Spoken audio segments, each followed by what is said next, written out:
Alright, action. Just a look at a winter hammock setup. I have a well-insulated hammock from Superior Gear. One might use a separate bottom quilt to pull over his or her hammock.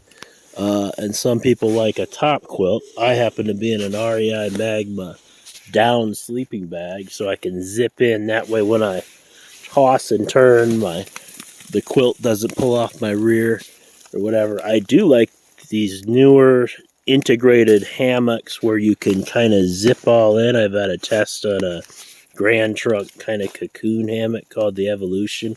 I just happened to get some bad stitches where this quilt on the bottom sewed to the, this Superior Gear hammock is 2 levels. You got the main hammock bed here, and then there's a separate hammock, kind of like a double layer hammock that the insulation's sewn to. So, if you saw a video on the Evolution from Grand Trunk, that's the difference why there's no seam here. But this is an awesome hammock, and they're making a lot of nice hammocks there at Superior Gear. One of which has zips, and it's called a cocoon. But if you're on a budget and you just had your hammock, you could go with an insulated sleeping pad if you had it, and then wrap an extra bottom quilt around it. My first bottom quilt was from Steve Hazel on Etsy. I think it was less than $100, but Hammock Gear. Hummingbird's got a really nice quilt. It's kind of big, it pulls up. But for the bottom comforter, bottom quilt.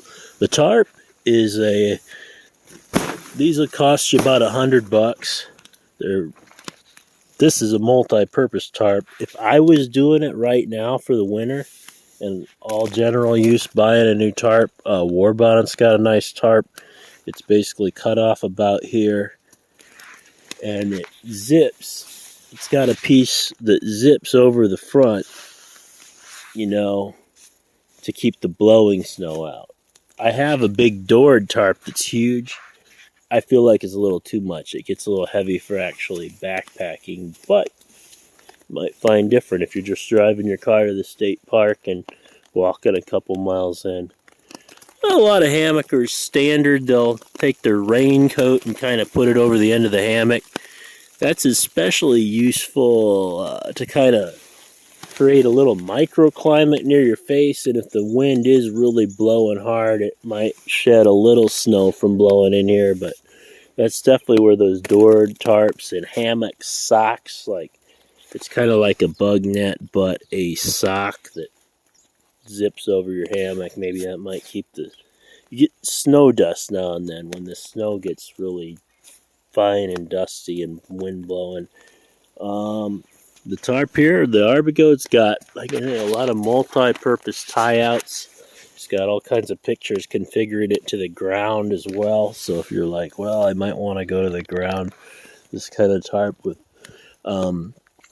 Dutchware's got a diamond. I like the simplicity of the diamond tarp. You just boom to the tree, to the other tree, and to the ground. That's all you really need most of the time. But here, where you got a lot of snow weight falling on it, maybe you potentially could have a lot of wind. I don't know. That Warbottom Superfly I have is really sewn together nice. And I'm thinking of they have a new one, a mini fly, a thunder fly, and a mountain fly. These are tarps, and they cover a little bit at that end, but they're not so huge as the Superfly. It's hard to explain that you just have so much fabric that you're carrying like a 2-pound tarp, if that helps. Stakes, if you got I have carbon fiber stakes because I go on the airplane now and then, but if you got the time in the winter, I get those tied. Something with a head that you could push, and strong. It goes right into narrow and strong, goes right into the ground because it could be frozen, and you might have to pound it with a rock. Something for winter. Other than that, I don't know. I've been using those. Some came from Stakes, and they seem to get some good reviews. They took forever to come, but they've been working. They're carbon with a good strong tip. Those metal ones with the 3 prongs going each way, those will really kill your hands. I'm sure you could hammer the heck out of them down into the frozen ground, but I don't know. I think they have some special stakes. I say that I've like wasted all this time talking about stakes, but you can get there and you can't push the stake in the ground, and you're killing your hand, and maybe everything's frozen. You can't find a rock. I don't know. I'm just talking too much. Yeah, normally I have my down park on. I'm in Granny's backyard, so I don't. I normally have 2 down parkas I carry, or down sweaters, hoodies, whatever.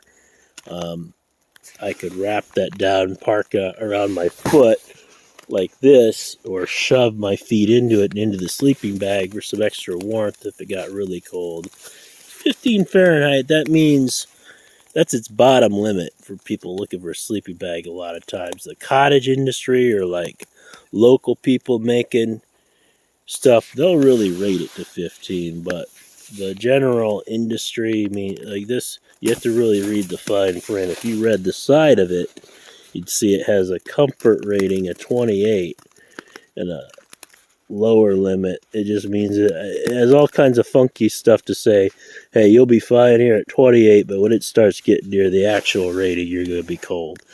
And the more bottom insulation, if you're wrapped in a big quilt, it's just something to consider in the winter. A little bit wider bottom quilt, because it kind of comes up and blocks the wind, and your feet kind of tuck into it.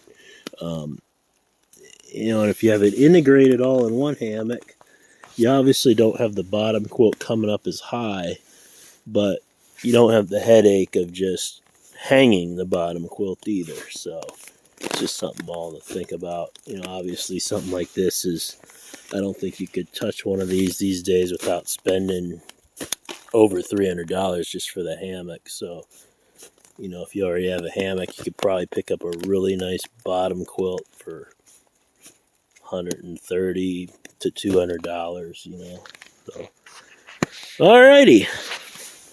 Winter hammocking setups. I guess I would pick the Doored tarp over this to go pretty far out. This works fine for most situations.